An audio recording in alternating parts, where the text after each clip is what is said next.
Olá, pessoal!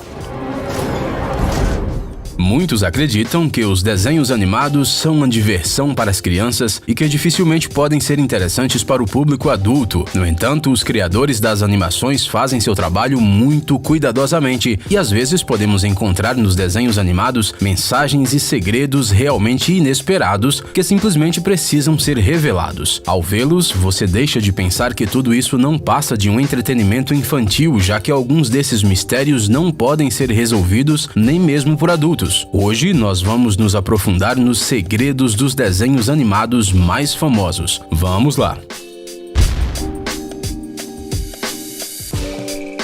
Os pais da pérola siriguejo. Apesar de parecer leve e até bobo, o desenho Bob Esponja Calça Quadrada levanta muitas questões. Por que o Lula Molusco usa apenas uma camisa e o Bob Esponja veste calças? Por que o caracol Gary mia?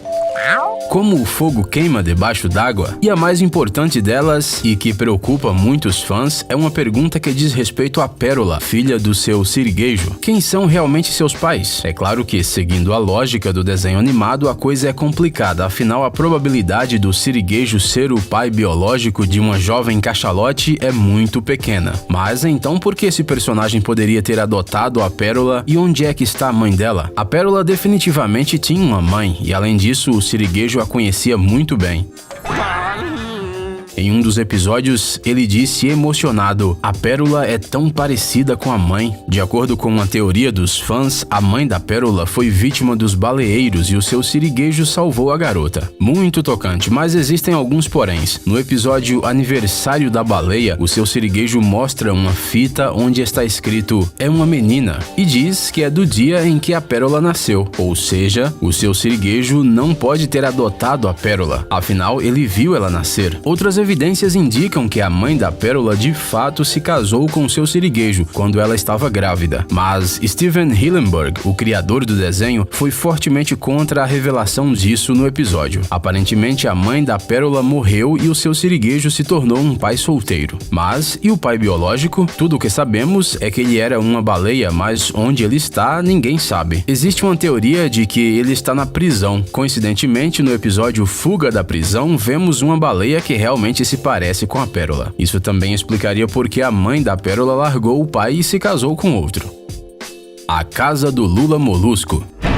Não temos como negar que as casas no desenho do Bob Esponja são bem estranhas. O próprio protagonista, por exemplo, vive em um abacaxi, que nem sequer pensa em desmoronar debaixo d'água. A casa de Lula Molusco, à primeira vista, se parece um pouco com ele, meio séria e sombria. Ela é feita de pedra escura e tem essas sobrancelhas sérias. Ei, a cara dessa pedra brava não te lembra de alguma coisa? Sim, se parecem com as estátuas dos Moai, da Ilha de Páscoa, ligeiramente modificada, mas ei, isso é um desenho animado. Temos um esquilo que vive debaixo d'água aqui. Não dá pra ser muito exigente, mas ao contrário das estátuas Moai, a casa do Lula Molusco tem olhos e uma porta, e o seu interior é bastante agradável. Mas a questão principal é como esta enorme estátua veio parar debaixo d'água tão longe da Ilha de Páscoa. Vai ver, antes havia esculturas de pedras semelhantes no território do atol de Bikini, e uma delas acabou se tornando a morada desse povo eternamente descontente. O rugido do Simba. A estreia do live action do Rei Leão não está longe e agora é um bom momento de rever esse clássico da Disney.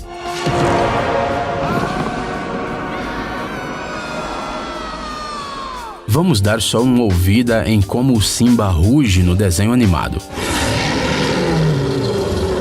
Ué, tá rugindo como qualquer leão? Alguns de vocês devem ter pensado. O que acontece é que em vez de usar o rugido de um leão, o estúdio decidiu usar o de um tigre. E isso não foi para colocar um easter egg tão discreto que só os zoólogos especializados em felinos predadores entenderiam. O que acontece é que os leões rugem muito mais baixo do que os tigres. Não tem um rugido tão imponente. Você pode conferir isso assistindo alguns vídeos de zoológicos, e para os momentos épicos do desenho, um rugido verdadeiramente poderoso era necessário. Então a dublagem do Simba foi dada a algum tigre desconhecido. Os parentes do Tarzan. Se você gosta de procurar por mensagens secretas em desenhos animados e construir teorias de fãs, então provavelmente sabe que a Disney Studios gosta de entrelaçar as histórias de personagens diferentes entre si. Por exemplo, a diretora de Frozen, Jennifer Lee, na conferência do Reddit, contou que o rei e a rainha de Arendelle estavam indo a um casamento no reino vizinho. Provavelmente era o casamento de Rapunzel e José Bezerra, que podem ser vistos na coroação de Elsa. Mas isso não é tudo. De acordo com Chris Buck, o segundo diretor de Frozen, o rei e a rainha de Arendelle não morreram durante um naufrágio. Eles foram jogados na costa de uma ilha tropical. Eles construíram uma casa na árvore na qual a rainha deu à luz a um menino. Mas a família foi atacada por um predador e só o bebê conseguiu sobreviver. Esta história faz vocês lembrarem de alguma coisa? Pois é, este é o início do desenho animado Tarzan. Falando nisso, o Chris Buck foi seu diretor principal. Então parece que Anna e Elsa têm um irmão e ele é muito bom em subir em árvores. O rosto da Ariel. Os desenhistas geralmente dão aos seus personagens a aparência de certos atores. Isso simplifica o trabalho e torna o desenho animado mais memorável para o espectador.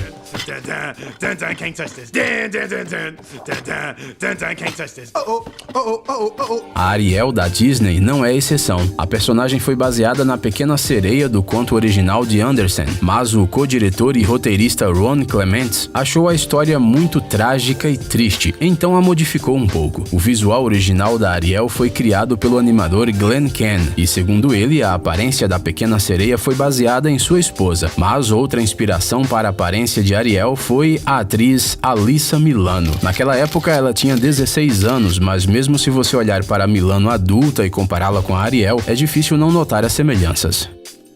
O nome do robô. O desenho animado Wall-E pode ser considerado uma das histórias de amor mais encantadoras da história da humanidade e, ao mesmo tempo, uma das mais tristes. Wall-E!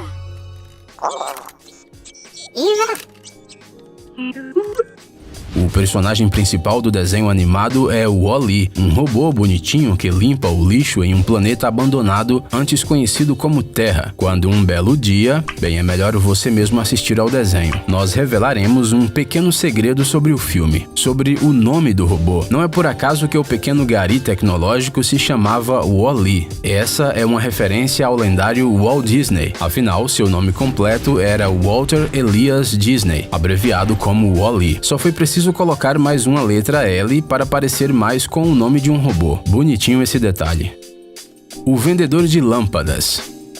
Você se lembra bem como o desenho animado Aladdin começa? No deserto, escapando pelos telhados dos guardas? Na verdade, a primeira cena que nos é mostrada é um vendedor que está tentando atrair o comprador, ou seja, o espectador.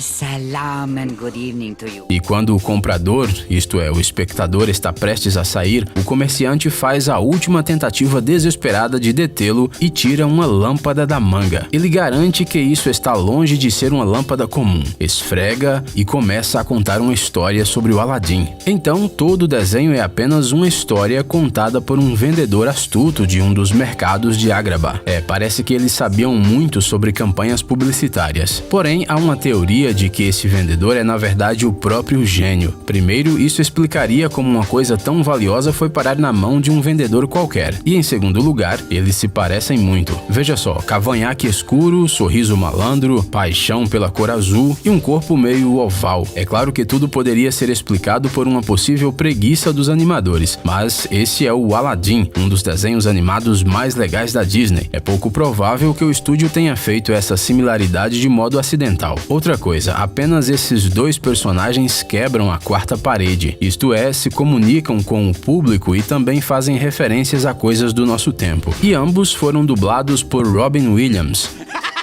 Come on, kid. See? Gotta get the snake, see? I never did it. I am not at fault. I don't care what I am. É pouco provável que ele simplesmente não tenha tido tempo de sair do estúdio e acabou dublando outro personagem. South Park na realidade virtual. É provável que a maioria de vocês já ouviu falar do programa de TV South Park, e alguns até já o assistiram, mas é pouco provável que muitos tenham assistido todos os episódios, e em um deles podemos encontrar segredos muito interessantes e até um pouco insanos. O que você acha da teoria de que tudo o que acontece no South Park é na verdade uma realidade virtual? No 7º episódio da 18ª temporada, os criadores da série inesperadamente transportaram a ação para o nosso mundo comum, embora apenas por alguns segundos. Ao mesmo tempo, mostraram como os personagens que todos conhecem são na realidade. What do you think of the Oculus? It's pretty cool, but the graphics suck. Parece que o desenho animado South Park é só uma simulação, que segundo Stan, é bem legal. O protótipo do Shrek. Imagine a pessoa na qual o desenho do Shrek foi baseado. Bastante difícil, não é mesmo? Afinal, as pessoas não são verdes, são muito menores e suas características faciais são muito diferentes. Além disso, os diretores do DreamWorks Studio, assim como o escritor William Steig, nunca disseram que uma pessoa real os inspirou a criar o desenho animado do Ogro Verde. Mas basta olhar para qualquer foto de Maurice Tillet para ter a certeza de que ele e Shrek se parecem irmãos, exceto talvez a cor da pele e a forma das orelhas. Maurice sofria de acromegalia, uma doença em que as mãos, os pés e o crânio crescem desproporcionalmente. Mesmo assim, ele estudou direito e em seguida serviu na Marinha Francesa como engenheiro por 5 anos. Depois que Maurice começou a lutar, ele se tornou uma verdadeira estrela, até que sua saúde começou a deixar o gigante para baixo. Ele morreu no dia 4 de setembro de 1954, aos 50 anos. No entanto, é provável que meio século depois, ele tenha ajudado os animadores a criar um dos personagens mais reconhecíveis dos últimos anos. A Princesa Cacheada. Você deve ter notado que quase todas as heroínas da Disney têm cabelos lisos, bem ou levemente cacheados. E não é por acaso. E não, a empresa não tem um contrato secreto com os fabricantes de alisadores de cabelo. De acordo com os rumores, a Ariel deveria ter tido belos cachos ruivos, mas o problema foi o seguinte: em 1989, os animadores simplesmente não conseguiam desenhar esse cabelo de maneira que ficasse bonito e realista o suficiente. Portanto, a primeira princesa encaracolada da Disney foi a Merida, do desenho animado Valente, lançado só em 2012. Para fazer o cabelo, durante 3 anos foi criado um simulador especial que previa o comportamento de 1.500 mechas que consistiam de mais de 111.700 fios de cabelos. Imaginem só, a cena em que Merida remove o capuz de sua cabeça e seus cachos esvoaçam levou 2 meses para ficar pronta. É muito tempo, mas o resultado ficou super legal. Ei, amigão! Você quer conhecer algumas tecnologias novas e uns gadgets legais? Sua mente já está no futuro? Você adora máquinas enormes e não pode imaginar sua vida sem robôs? Então dê uma olhada no Tech Zone e veja um monte de vídeos sobre essas coisas. Ficou interessado? Ótimo! O link está na descrição.